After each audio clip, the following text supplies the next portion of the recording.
आज हम अभिप्रेरण की तकनीकें और विधि, टेक्निक्स और मेथड ऑफ की और टूल्स ऑफ मोटिवेशन। ठीक है, तो अभिप्रेरण की तकनीकें जो है वो कौन सी है?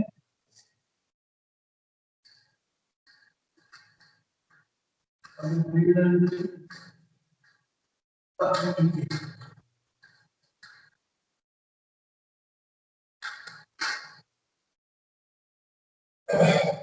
ठीक है, टेक्निक्स। तो हमने मोटिवेशन में पिछली क्लासेस में काफी कुछ हमने पढ़ लिया कि मोटिवेशन क्या है, मोटिवेशन इसकी मेथड्स क्या है। लास्ट जो हमारा रहा तो उसमें हमने financial and non financial incentives के बारे में बात की, factors affecting motivation, element inflation motivation, इसकी जो थॉट है इसके बारे में चर्चा की।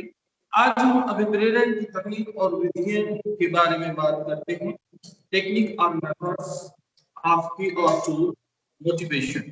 तो कर्मचारियों को अभिप्रेरण करने के लिए, उसको अभिप्रेरण करने के लिए विभिन्न विधियां जो हैं वह दी गई हैं। इन विधियों में उसका पहला तो एक ये है कि भाई किसी भी कर्मचारी को मोटिव करने के लिए, है ना, भाई उसको प्रेरित करना कि भाई वो कार्य अच्छे से करे, अपने कार्यों का निर्वहन अच्छे से करे, अपना परफॉर्मेंस अच्छा दे। ठीक है, जो उसको लक्ष्य दिया गया है, जो उसको गोल दिया गया है, उस गोल को पूरा करे, उसका कार्य में हम कहेंगे सहयोग हो, उसकी इन्वॉल्वमेंट हो उसमें। तो ये कर्मचारियों को प्रेरणा करने की एक मेथड है। अब इसमें हम सबसे पहले लेते हैं कुशल नेतृत्व का अभिप्रेरण। कुशल नेतृत्व, कुशल नेतृत्व, मोटिवेशन बाय एफिशिएंट लीडरशिप। तो प्रत्येक प्रबंधन में अपने से उच्च अधिकारियों के नेतृत्व में कर्मचारी कार्य करता है या लीडरशिप में वो कार्य करता है, आप ये कहें। और साथ ही अपने जो अधीनस्थ सब ऑर्डिनेटर, ठीक है, जो उसके साथ में काम कर रहे हैं, जो सहकर्मी है ना, उनको वो क्या करता है, लीडरशिप देता है, नेतृत्व प्रदान करता है। तो कर्मचारियों को कार्य करने के लिए वह प्रेरित करने का, ये प्रेरित करने की शक्ति को ही नेतृत्व कहा जाता है, लीडरशिप। तो आप देखते होंगे कि लीडर जो होता है वह ये होता है कि वो प्रमोट करता है, लोगों को उत्साहित करता है कि वो कार्य को करे, जो कार्य दिया गया है उन कार्यों का संचालन करे। तो जिस प्रबंधक में अपने अधीनस्थों को कार्य कराने के लिए, प्रेरित करने के लिए ये शक्तियां होती हैं, उसे हम कुशल नेतृत्व मानते हैं, या कुशल नेतृत्व प्रदान करने की क्षमता समझा जाता है। तो कुशल नेतृत्व कर्मचारियों में क्या करता है, एक विश्वास पैदा करता है, ट्रस्ट पैदा करता है। ठीक है, और ये सारी चीजें शालीनता से और आसानी से प्राप्त की जा सकती हैं।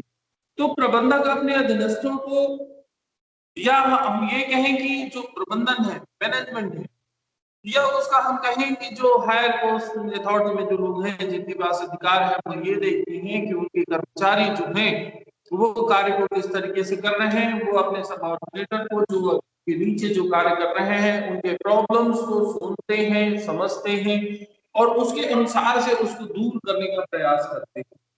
तो लीडर वही काम करता है कि भाई जहां पर जो समस्याएं आ रही हैं उन समस्याओं को वो दूर करे और अपने कर्मचारियों को आसानी से उस कार्य को करने के लिए सरलता प्रदान करे।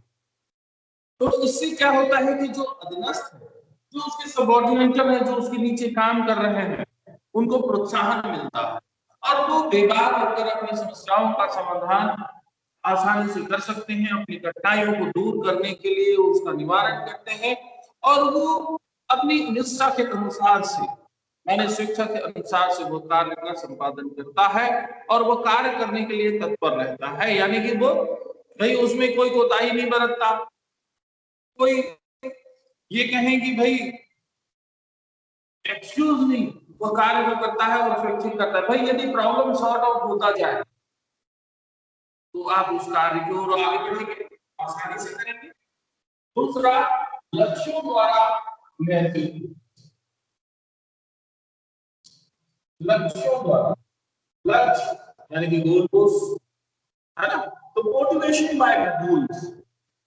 तो प्रबंधन की सफलता जो है उसके उपक्रम के द्वारा निर्धारित लक्ष्यों की प्राप्ति पर निर्भर करती है। यानी कि जो ऑब्जेक्ट्स होते हैं, जो गोल पोस्ट तय किए जाते हैं, उनके आधार पर ही किए जाते हैं। तो अतः प्रबंधक को चाहिए कि वे अपने अधीनस्थों को उपक्रम द्वारा निर्धारित लक्ष्यों और उद्देश्यों के बारे में पूरी जानकारी प्रदान करें कि भाई संस्था का क्या लक्ष्य है, वो क्या गोल पोस्ट जो है तय किए हुए हैं गोल को अचीव करना है। और ये बातें जो है, गोल जो है ये स्पष्ट होनी चाहिए, ऑब्जेक्ट जो है वो स्पष्ट होनी चाहिए, क्लियर होनी चाहिए कि भाई हमको क्या करना है, हमको क्या अचीव करना है, हमको कहाँ पहुंचना है। और उसके अनुरूप ही प्रोग्राम जो है वो चाक आउट होने चाहिए और कर्मचारियों को उसी तरीके से प्रोत्साहित किए जाए, तो गोल जो है वह आसानी से प्राप्त की जा सकती है, उसको अचीव की जा सकती है। अर्थात हम दूसरे शब्दों में ये भी कह सकते हैं कि कर्मचारी जो उपक्रम और कर्मचारी के लक्ष्य दोनों अलग अलग ना होकर यदि एक हों, ठीक है, एक जैसे यदि हो, यानी कि प्रबंधन और कर्मचारी दोनों मिलकर यदि कार्य को करें और दोनों में कोऑर्डिनेशन हो और उसका क्लियरिफिकेशन हो, सही तरीके से हो, तो ऐसे होने से जो कर्मचारी जो है उनके लक्ष्यों की प्राप्त करने के लिए प्रेरित होता है, मोटिवेट होता है और आवश्यक कदम उठाता है।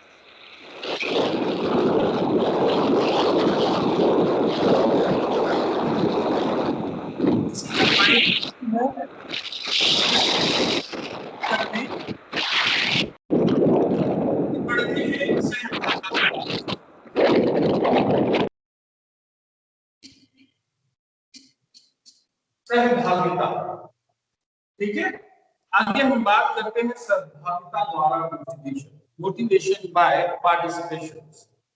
तो किसी उपक्रम में कार्य करने वाले कर्मचारी में सहभागिता होनी चाहिए, पार्टिसिपेशन होना चाहिए, यानी हर कर्मचारी का इन्वॉल्वमेंट होना चाहिए, उसमें अच्छे विचार विमर्श होने चाहिए, तथ्यों के बारे में जानकारी होनी चाहिए, बैठकें होनी चाहिए, मीटिंग्स होनी चाहिए, मीटिंग्स में कार्यों की समीक्षा होनी चाहिए, वो आपस में एक अच्छा कोरिलेट होना चाहिए।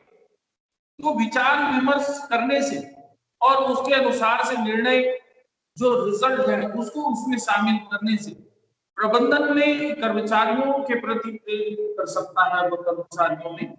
तो प्रबंधन और कर्मचारियों के बीच कम्युनिकेट अच्छी तरीके से होना चाहिए। जो गोल पोस्ट को लिया गया है, जैसे कि हम कहते हैं कि भाई एक कुशल नेतृत्व तो तभी होगा जब वो अपने जो फॉलोअर्स हैं उसको समझे और उसके अनुरूप कार्य करे कि भाई उसके फॉलोअर्स क्या चाह रहे हैं, उसके एम्प्लॉय क्या चाह रहे हैं, और उसके अनुसार से यदि वो कार्यों को चार्ट आउट करता है, प्रोग्राम बनाता है और उसमें विचार विमर्श करता है, कर्मचारियों को इन्वॉल्वमेंट करता है, उसमें इन्वॉल्व करता है, सारी चीजों को स्पष्ट रूप से लिखता है और क्लियर हो, तो ये बहुत ही अच्छा माना जाएगा। और इससे ये है कि कर्मचारियों में संतुष्टि होगी, ठीक है, और वे अपने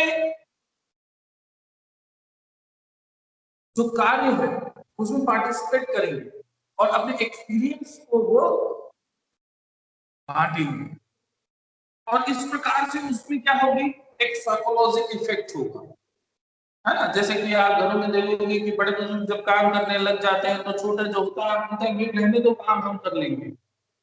तो एक मोटिव है वो भी कि वे किसी को ना कह के खुद से करने लग जाए तो उसको देख के ही सीख जाता है। और यदि अच्छा एक एनवायरनमेंट हो जहां पर कर्मचारी जो है अपने प्रतिनिधियों से अपने कार्यों के बारे में चर्चा कर सकता हो, उन प्रॉब्लम्स को आराम से वो सॉर्ट आउट कर सकता हो, तो इस प्रकार की जो सहभागिता है उसके द्वारा प्रेरणा संभव है अर्थात मोटिवेशन करना संभव है। हम आगे बढ़ते हैं इसमें चुनौती द्वारा। चुनौती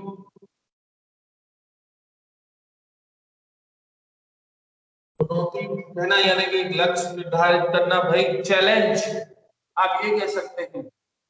तो मोटिवेशन बाय चैलेंजेस, तो व्यक्ति की जो एबिलिटी है उसकी दक्षता जो है वो कब पता चलता है, उसकी पूर्ण क्षमता कब होती है, जब वो चैलेंज लेता है, नहीं मैं ये चीज कर सकता हूं या कर लिया है। तो ऐसे व्यक्तियों से कार्य लेने के लिए पहले उसे जोश दिलाना पड़ता है, ठीक है ना। भाई जोश देना यानी कि वो भी अभिप्रेरण ही है कि भाई आप कर सकते हो, आप करो। तो ऐसे जो व्यक्ति से कार्य लेने के लिए उन्हें पहले जोश देना पड़ता है और उसके बाद वह चुनौती को स्वीकार कर लेता है और उसमें आगे बढ़ता है और उस कार्य को क्षमता के अनुरूप पूर्ण करता है। तो चुनौती किसी कार्य या किसी कर्मचारी की योग्यता के बाहर उसको लाता है, कार्य के निष्पादन के लिए उसको महत्वपूर्ण साधन प्रदान करती है चुनौती को स्वीकार करने के लिए।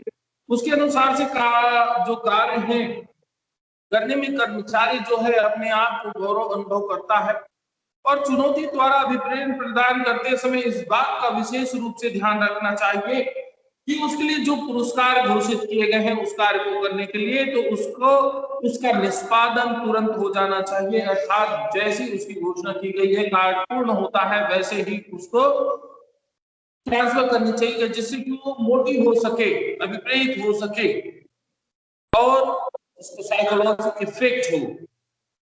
तो जैसे हम देखते हैं, ये तो हम प्रबंधन में बात कर रहे हैं, आप व्यवहारिक तौर पर देखेंगे तो छोटे से बच्चे जो होते हैं उनसे जब कार्य कराना हो और कोई हो तो हम उसको ये कहते हैं कि भाई तुम ये काम कर लोगे तो आपको ये मिल जाएगा, आप ये करोगे तो आपको ये मिल जाएगा। और वो यदि मान लीजिए वो कार्य को करता है और करने के पश्चात उसको वो जो आपने गिफ्ट उसको देने की बात कही है यदि आप दे दें तो वो क्या हो जाता है, बहुत ही खुश हो जाता है और दूसरी कार्यों को करने के लिए वो तत्पर रहता है कि आप तुरंत उसको दूसरा कार्य तैयार होता है। तो ये भी प्रबंधन में एक क्षमता है कुशलता, तो यानी कि चुनौती चैलेंज, तो चैलेंज के माध्यम से भी मोटिवेट किया जा सकता है। स्वस्थ प्रतिस्पर्धा, आगे बढ़ते हैं। स्वस्थ प्रतिस्पर्धा,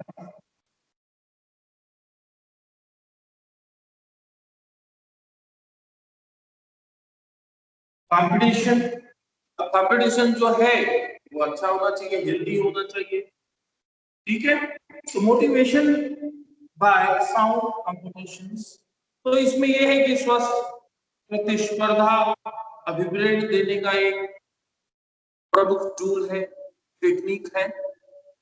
कभी कभी जब किसी कर्मचारी को अन्य उपक्रमों में होने वाली जो कॉम्पिटिशन्स हैं, जो दूसरे आपके संस्था है या इंस्टीट्यूट है उसमें जो कंपटीशन है उसका सामना करना पड़ता है उसको, तो उस समय में जो कार्य करने के लिए जो कर्मचारी हो एकजुटता प्रदान करनी चाहिए, यानी कर्मचारी जब मिलजुल कर एक साथ उस कार्य को करते हैं तो उसमें उनको विन होता है, वो जरूर जीतते हैं और ऐसा करने पर उनकी पूर्ण क्षमता का ज्ञान होता है और वो पूर्ण क्षमता से कार्य को करते हैं। तो इस प्रकार प्रतिस्पर्धा द्वारा सामूहिक प्रयासों को अभिप्रेरण मिलता है, अभिप्रेरण मिलता है। इसके लिए बहुत अच्छा एग्जाम्पल है, आप देख सकते हैं खेल के मैदान पर, ठीक है, जो एक टीम होती है तो टीम भाव से कार्य होता है, सभी का उसमें इन्वॉल्वमेंट होता है और वो उसके माध्यम से अपनी दक्षता को, अपनी जो क्वालिटी है उसका भरपूर उपयोग करते हैं और खेल जो होता है, जो प्रतियोगिता होता है उसमें होता है। तो सभी की टीम भावना से यदि कार्य हो तो वो सामान्य रूप से अच्छा माना जाए। परिवर्तन द्वारा अभिप्रेरण,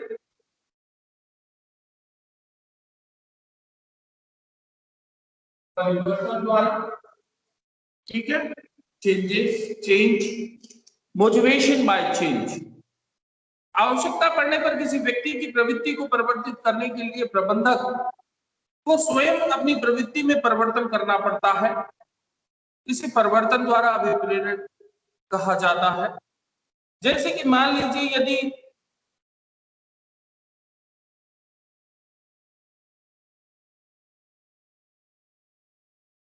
संस्था प्रमुख जो होता है, अब इसको हम इस तरीके से समझ सकते हैं, बहुत ही सरल एग्जाम्पल। घरों में हम देखते हैं कि जो चीज देखते हैं वही हम सीखते हैं। तो कुछ चीजें ऐसी होती हैं कि स्वयं वहां के बड़े जब करने लग जाते हैं तो छोटे जो है वो स्वयं सुधर जाते हैं। जब उनको बार बार कहा जाता है किसी चीज के लिए, जैसे कि बोले भाई घूमना फिरना है, रात को 9 बजे घर पहुंच जाना है, अब बड़ा जो है वो रात को 9 बजे नहीं पहुंच रहा है, 10 बजे 11 बजे घर पहुंच रहा है, तो जो छोटे होते हैं वो उन चीजों को समझते नहीं। तो इसके लिए क्या होता है कि जो कहा जा रहा है उसको किया जाए, तो वो स्वयं करने लग जाए। या हम कहें कि संस्था प्रमुख है, अब टाइम से संस्था में पहुंच नहीं रहा है और वो कर्मचारी जो है वो नहीं पहुंच पा रहा है, तो संस्था प्रमुख खुद यदि वो टाइम से पहुंचे और ऐसा करने लग जाए तो ये क्या होगा, चेंजेस है, बदलाव, समय का निर्धारण वो स्वयं फॉलो करता है, तो वो धीरे धीरे सुधर जाता है। आगे हम बढ़ते हैं आकर्षण के द्वारा।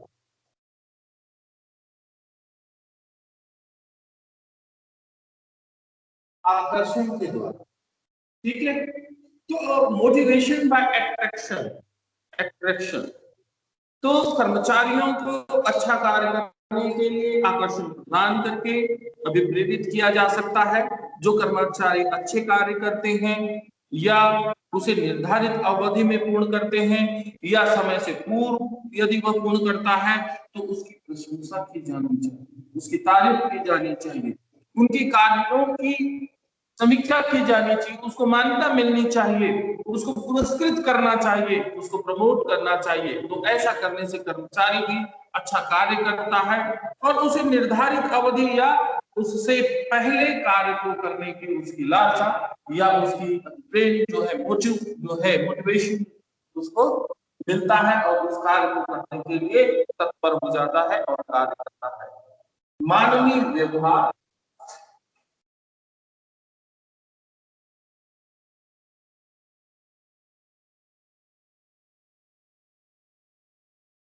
मानवीय व्यवहार, तो motivation by human behaviour, human behaviour जैसे कि हम जानते हैं मानवीय व्यवहार जो है वह चंचल होता है और उसके व्यवहार अपने साथ कार्य कर रहे कर्मचारियों के साथ कैसा है, उन व्यवहारों को देखने की आवश्यकता होती है।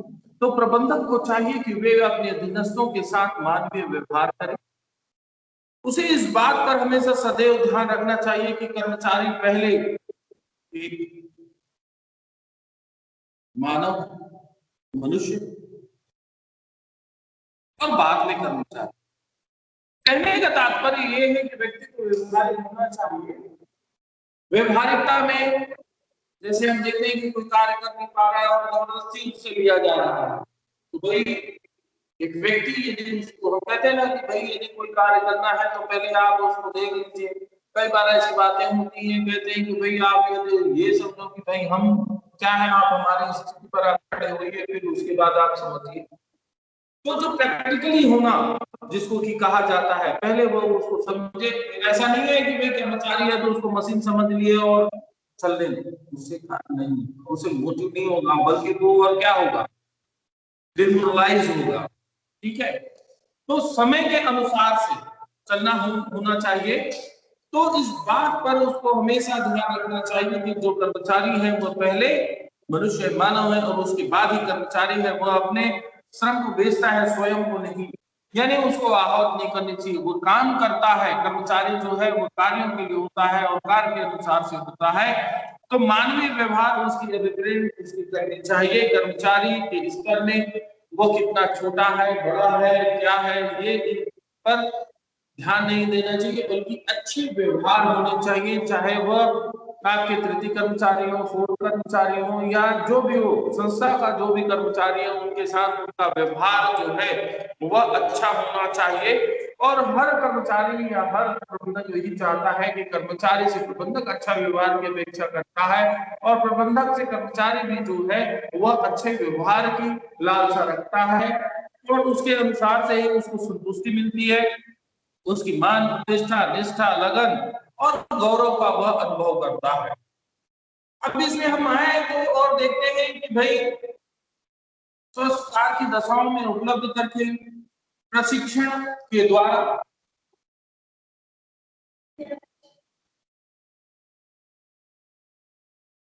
प्रशिक्षण मतलब कि भाई उसको ट्रेनिंग देना, ट्रेनिंग देकर भी मोटिवेट किया जा सकता है। हम देखते हैं कि संस्था में कुछ ऐसे कर्मचारी होते हैं, नए होते हैं, कुछ कार्यों के लिए वो नए होते हैं, तो उस समय में प्रबंधन को चाहिए कि भाई भी उसके लिए मोटिव करें उसको, कैसे कि आप सीख सकते हो, आपको सीखने के लिए अलग व्यवस्थाएं प्रदान की गई, आपको प्रशिक्षण दिया गया, आपको ट्रेनिंग दी गई, और उसके बाद उस कार्य को करने के लिए कार्य सौंपा जाए। उनको पदोन्नति का अवसर प्रदान कर, यानी पद के आधार पर, ठीक है, आप ये कह सकते हो पदोन्नति,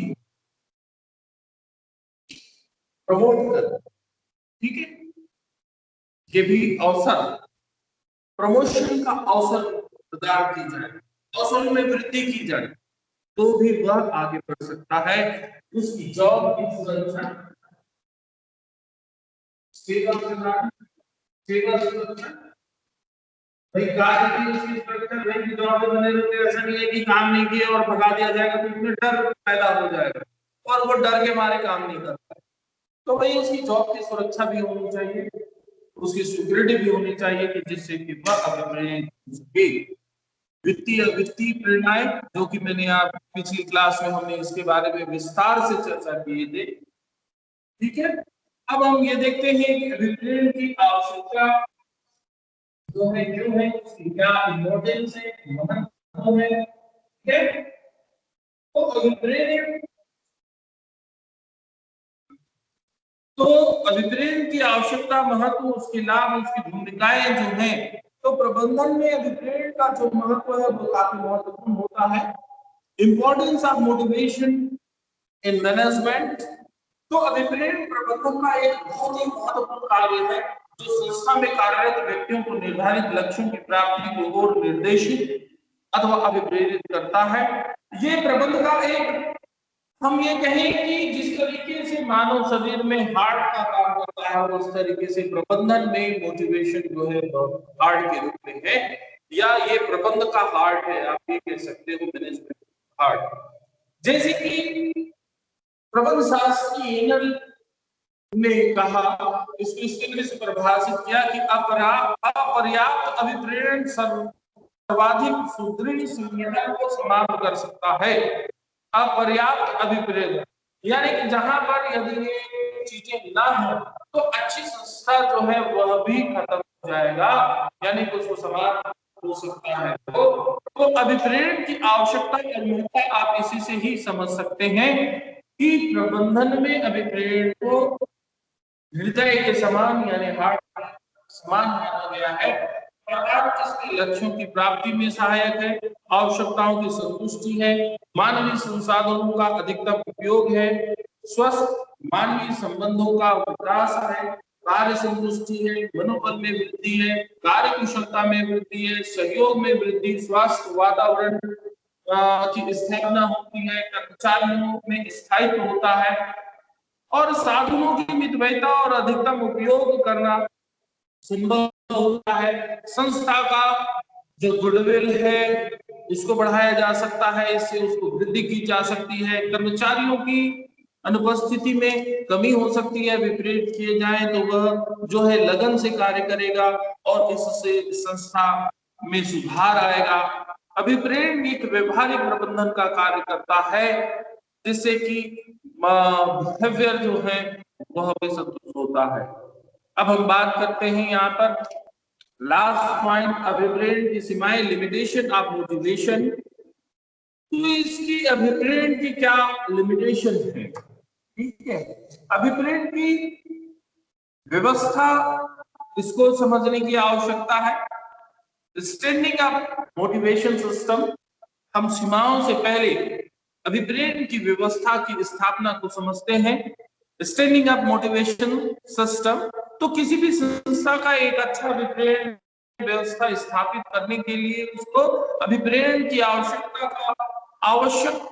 का अध्ययन होना चाहिए, यानी study of the need of motivation, अर्थात ये तय करना कि अभिप्रेरण की व्यवस्था किस वर्ग के कर्मचारियों के लिए की जा रही है, वे किन अभिप्रेरण तत्वों से प्रभावित या प्रोत्साहित किए जा रहे हैं, ये महत्वपूर्ण बात है। दूसरी बात यह है कि to prepare a list of motivation methods, यानी कि अभिप्रेरण साधनों की सूची तैयार करना। व्यक्तियों के अभिप्रेरण की आवश्यकताओं को जान लेने के बाद, उसकी मोटिवेशन को जान लेने के बाद दूसरी समस्याओं का तय करना होता है कि अभिप्रेरण की आवश्यकताओं को पूरा करने के लिए प्रबंधक किन किन अभिप्रेरण तत्वों का इस्तेमाल कर सकते हैं, जैसे कि भाई प्रमोशन दे देना, सैलरी में इंक्रीमेंट प्रदान कर देना, या उससे और कोई सुविधाएं प्रदान कर देना।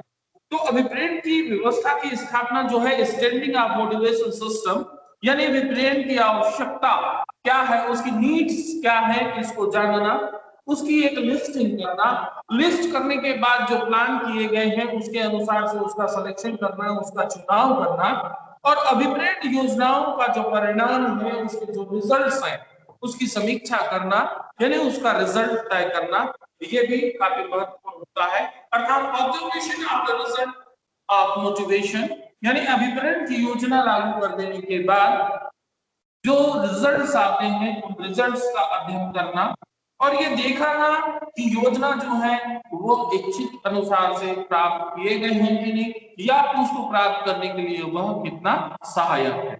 अब हम आते हैं इसमें प्रॉब्लम्स ऑफ मोटिवेशन, अभिप्रेरण की समस्याएं।